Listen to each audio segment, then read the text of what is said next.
Hi, here I am on the Cox Creek bike path, one of my favorite routes.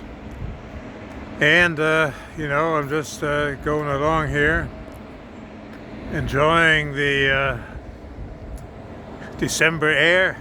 It's cool, but it's not raining, and it's great. And so on my left over here is the Talking Water Gardens. And on my right is the old Nevergall meat plant. And of course down there on the right there's Cox Creek. But then you come across something like this.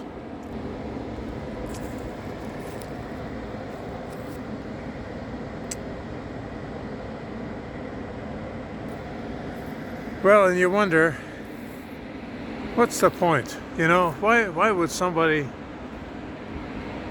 get a kick out of coming along here, probably in the dead of night, with some paint and deface a sign like that? I mean, the Calapooya Watershed Council put that sign up a long time ago, a few years ago, to let people know what was going on with this area here. They were trying to, they did replant this area,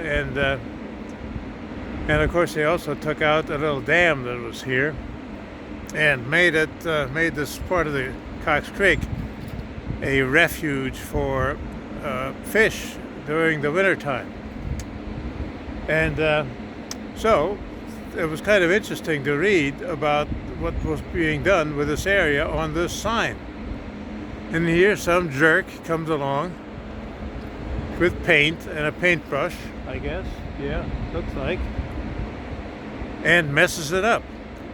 Every once in a while it occurs to me how much more pleasant life would be, how much less expensive, how much more peaceful, how much more enjoyable if it weren't for people like that. If there was some way, if there was some legal, constitutional, and ethical way to get rid of these people somehow, I'd be all in favor of that.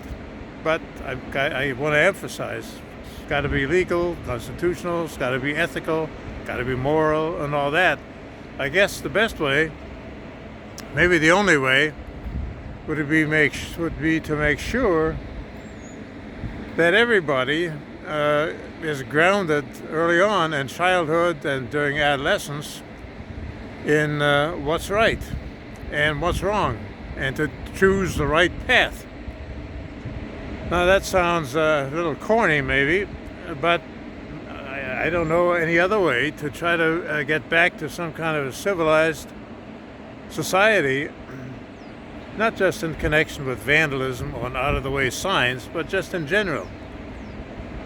The kind of money we spend on, enforcement and laws and courts and incarceration and all that money could be saved if only everybody would be properly grounded as a young person in what to do, what the right thing to do is, and what not to do, and would be held to some kind of an account on that basis. Now I know that sounds beginning to sound a little bit weird maybe, but I'm just struck by the idiocy, the absolute nuttiness, the dementedness of coming along here and defacing some kind of a sign that's supposed to tell the public what's going on here. Well, on that cheerful note, thanks a lot for visiting with me here, and I'll see you later on HH Today. Thanks a lot for watching.